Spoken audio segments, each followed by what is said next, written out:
Some woman came up to me, she was probably in her 50s, maybe 60s, and she asked me if I was the one who made the film, and she embraced me and cried on my shoulder for a minute and said thank you and left.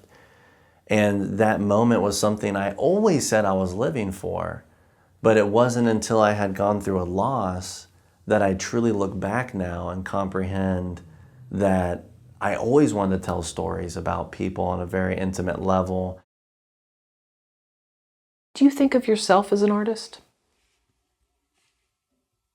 Honestly, I had this weird awakening recently and realized that I was a messenger, and that filmmaking is a way to get messages out into the world.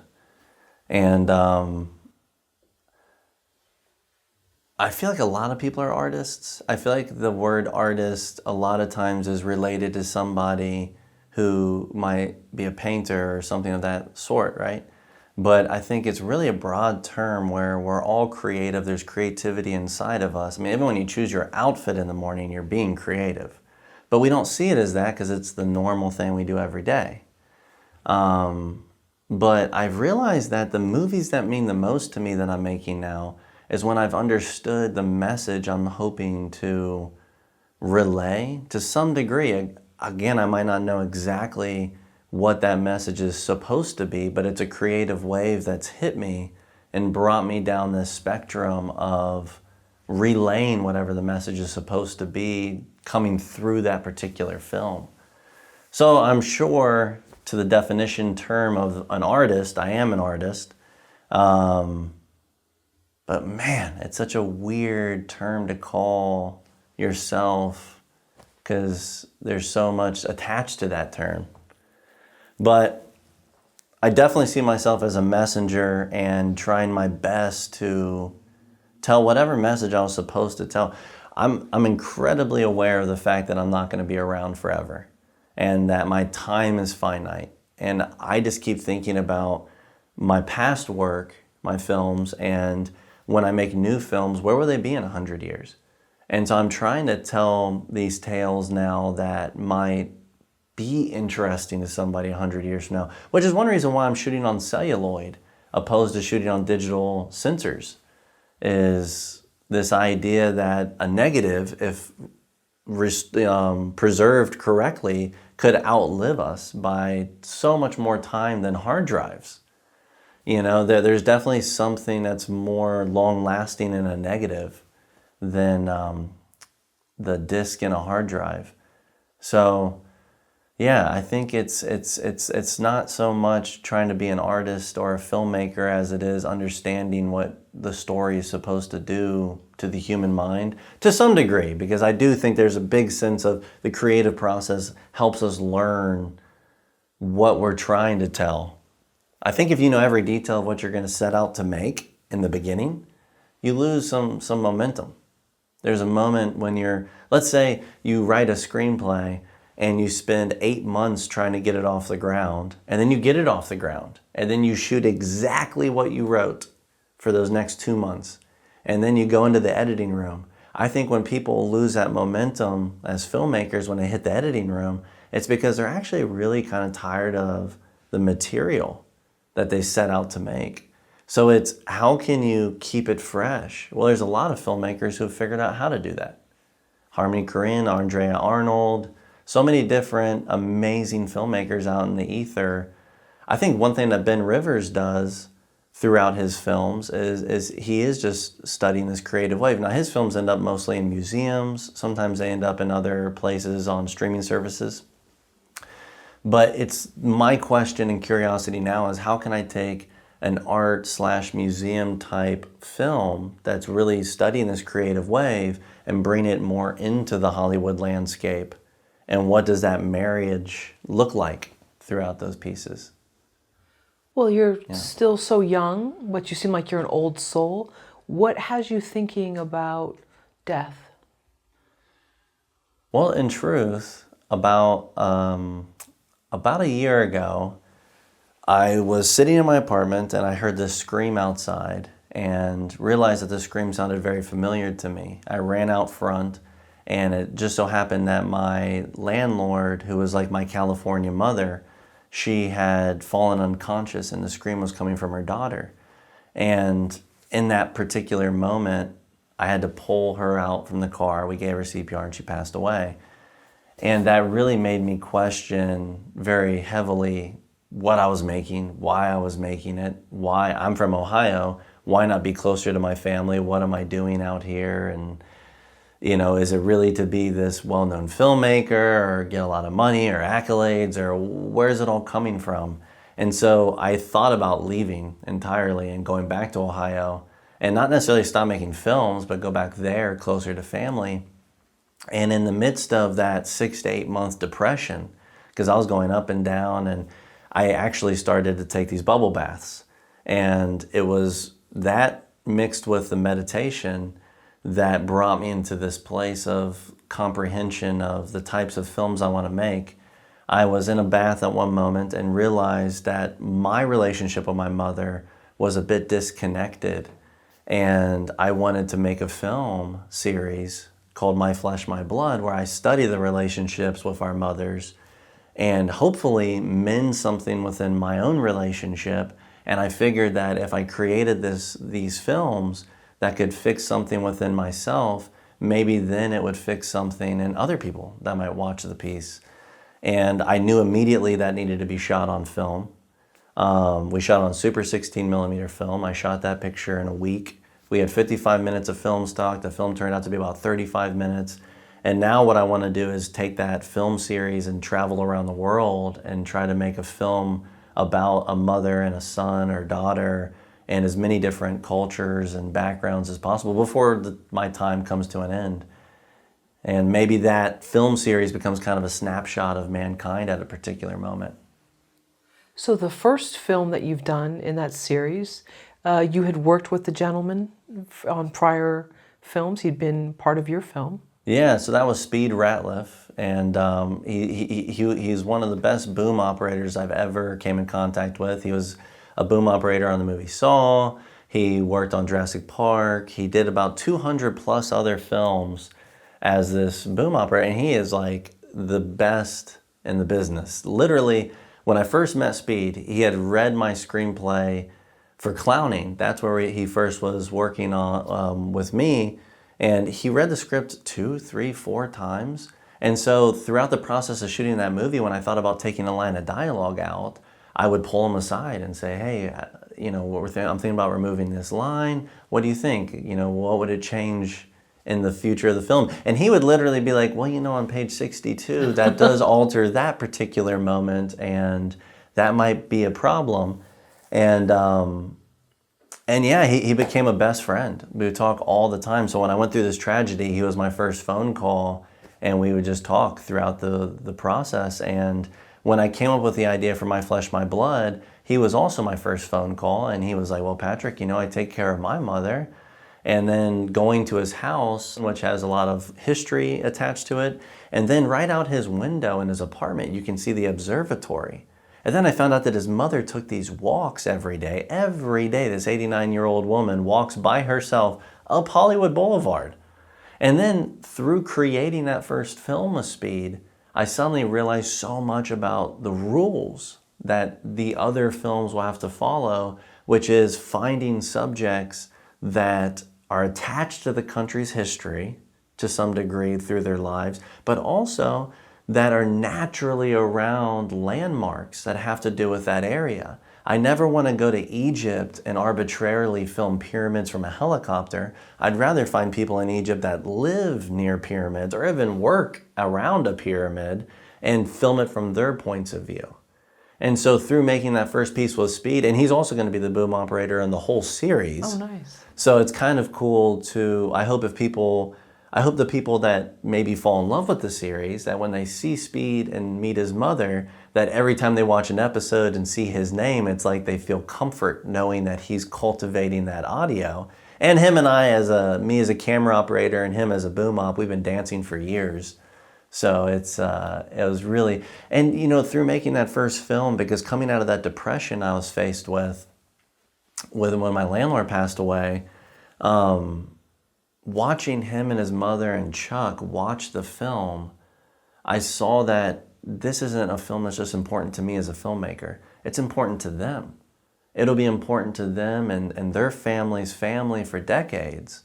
And then it gave me something to think about. Like, for instance, with the movie Devoted in Time I'm making with Rob Pryor, I'm really making it as a poetic letter to his family and his children. He has identical twin daughters who are 9.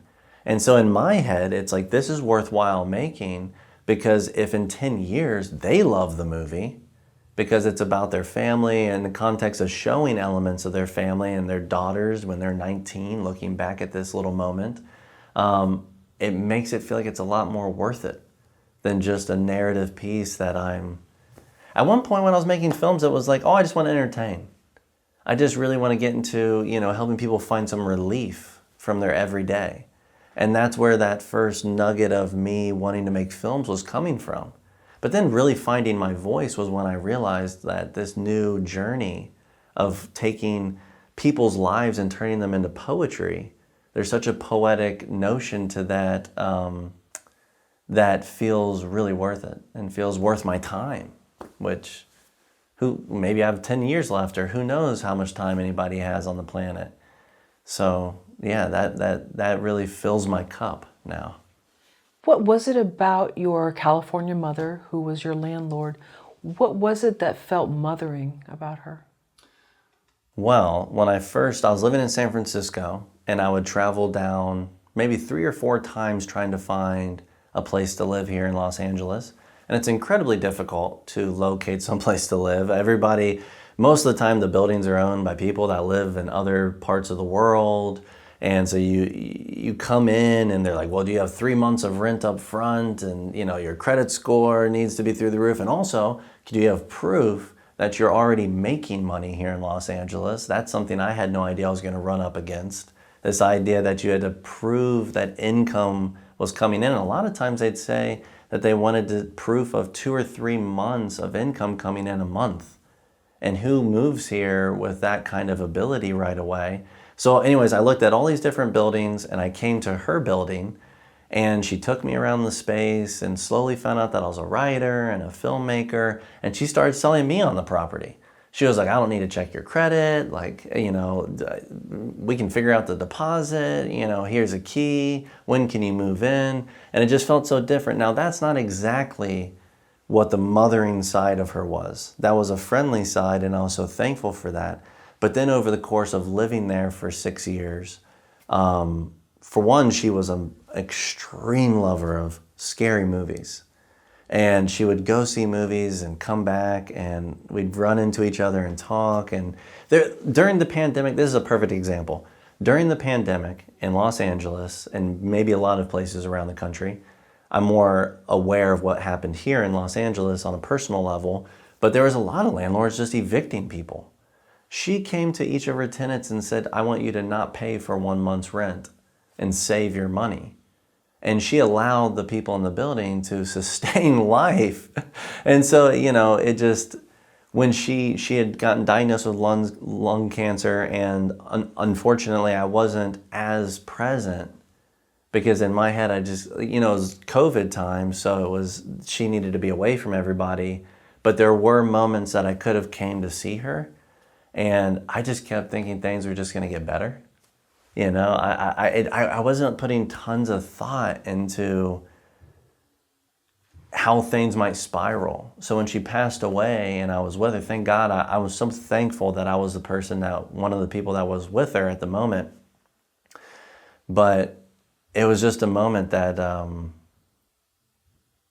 you come through that kind of situation and you realize, like, wow, you know what? What I thought was so important isn't as important. And it turned out to be the most beautiful gift that, could have happened, that I was with her in that moment. But I'd be out skateboarding, she'd come running outside to watch. And it was like the closest relationship I've ever had with a landlord. And the building was in her family for a few generations before that. So there wasn't someone else you're dealing with. It was her and her daughter. And now her daughter Jackie's there, and she's amazing, and I'm so grateful to still be there. Yeah. How has going through loss helped you find your creative voice?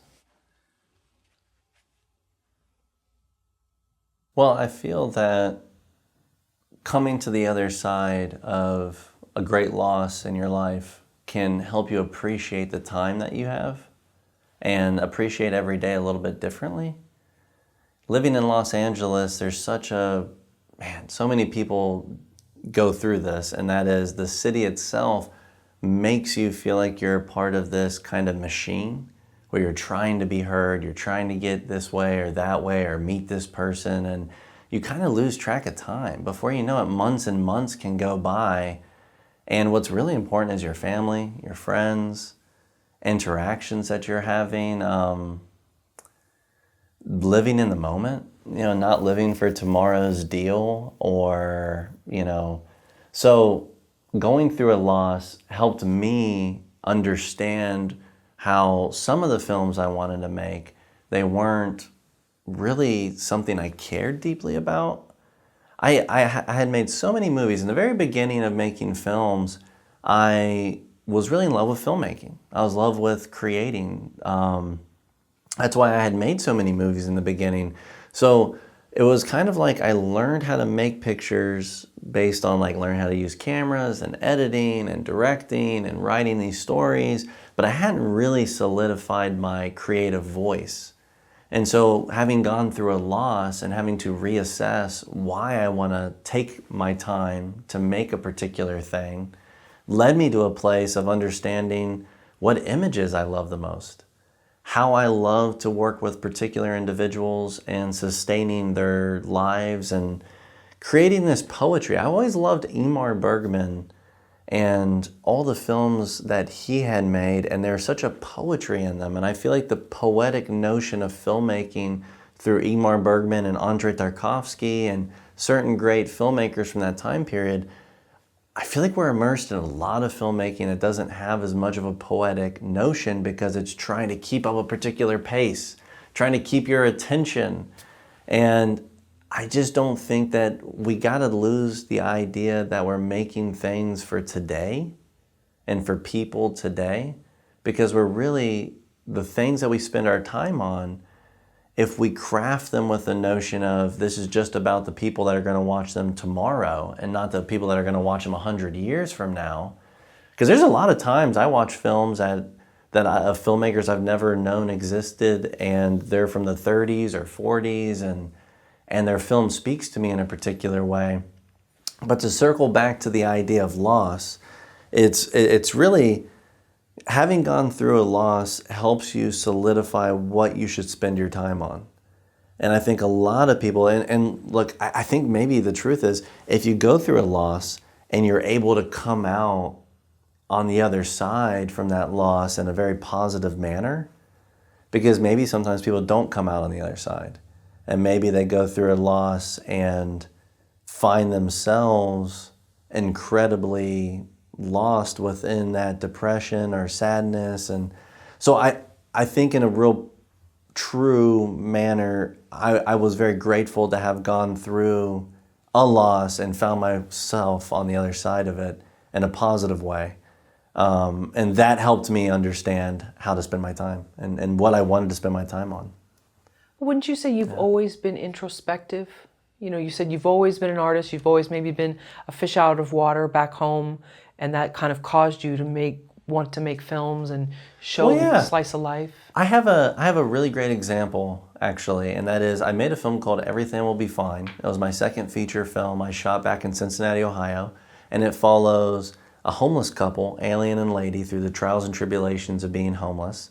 And this is a spoiler, but about 20 or 25 minutes in, Lady gets kidnapped and Alien has to go and try to rescue her.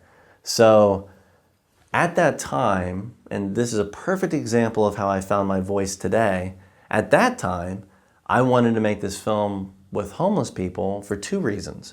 One very main reason at the moment was all the locations were going to be accessible. Because if they were able to live there, I could take a DSLR camera there and film a movie. And who's going to say something to me if people are, already living on the street in those moments? But the other reason was I saw a lot of homeless people around that I helped around Clifton, which is in Cincinnati. There are moments where I heard people give them nicknames like Cancer Man or these kind of horrible names to really dehumanize these people because they didn't want to feel badly about not helping them, not being there for them. So they would look at them differently and give them these names. That's why all the characters and Everything Will Be Fine have these nicknames. And the ending credits are all held by actual homeless people. And those are the only people in the whole movie who actually got paid $20 a piece because I sold my whole DVD collection to get that money and be able to pay them. But the most beautiful moment of my filmmaking life thus far happened at a screening of that movie where some woman came up to me. She was probably in her 50s, maybe 60s, and she asked me if I was the one who made the film, and she embraced me and cried on my shoulder for a minute and said thank you and left. And that moment was something I always said I was living for, but it wasn't until I had gone through a loss that I truly look back now and comprehend that I always wanted to tell stories about people on a very intimate level, and I always wanted to help humanize those who might not have a great voice or great platform to stand on, but I didn't know it then. It wasn't like something that kind of guided my ship towards where I should put that time and effort towards. So I do think I've always been introspective, but it wasn't until I had gone through a tragedy in my life that I truly found my actual voice and what helps guide me forward now. But you considered moving home to Ohio, even though you've been in California, sorry, how many years? For 8 years. Even including San Francisco? Yep. Okay, 8 years. So how close did you come to actually moving? Were there plans, or it was just an idea? It was an idea that turned into getting quotes from companies of packing up a truck and, Oh, wow. and heading back there. But my large, I never had a backup plan with filmmaking. So I don't have some kind of degree to fall back on, or I don't have a resume built out to, like, literally my resume is just filmmaking. Like, I can go produce a live event from producing stuff in LA. But if I went back to Ohio, there's not a lot of jobs that I would qualify for. And then I realized a lot of times when you're even near your family, there's a lot of time you're not really around them. You still have to make time to be around them. And so through this venture of, am I going to move back to Ohio or am I going to stay here? There was a moment that I realized that, no, I just need to make more time to go back there and spend more time with family, but keep going on this journey, especially now that I realize making these films and helping people tell their stories means so much to me, and it's so fulfilling. To me, My Flesh, My Blood is a piece of selfless filmmaking, where when I made Clowning, you could almost look at that like a piece of selfish filmmaking to some degree, even though there is still an essence in it. And I'm not saying I love narrative films. I go see 3 movies every week in the movie theater. And I still want to make narrative films, but it kind of helps me understand what scripts I might want to spend time on and what tales they're telling. Where before there might be a moment that I want to make a scary movie because I'm excited about the magic trick of making that movie. The magic trick of the monster and all different kinds of elements. I think, I don't know, I had to touch a little bit of tragedy to understand more about humanity and what is important maybe to sustain. Yeah. And then that led me to staying in LA. And I'm thankful for that because it's great weather in comparison.